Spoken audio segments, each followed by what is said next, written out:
Hello viewers, আসসালামু আলাইকুম।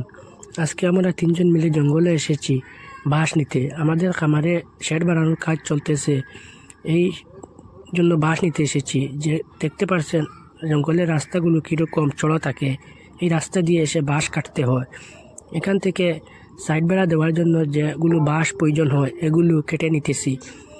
জঙ্গল থেকে বাঁশ কাটা অনেক পরিশ্রমের এক কাজ, যেহেতু জঙ্গলে বাঁশ কেটে নামানোর কোনো রাস্তা থাকে না, রাস্তা নিজে কেটে বানাতে হয়।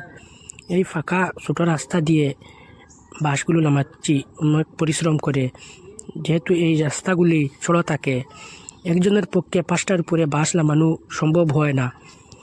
এই রকম পরিশ্রম করে বাঁশ নামাচ্ছি। আমাদের পরিশ্রমটুকু কতটুকু সফল হবে আপনারা বলবেন, এবং আমাদের পরিশ্রম দেখতে পাচ্ছেন আমরা যেন সফল হই এই কাজে।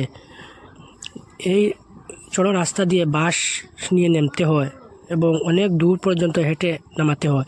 আমাদের মধ্যে 2জন নেমে এসেছি, আমার এক ভাই বাঁশ কাঁধে করে নিয়ে নামাচ্ছে অনেক পরিশ্রম করে।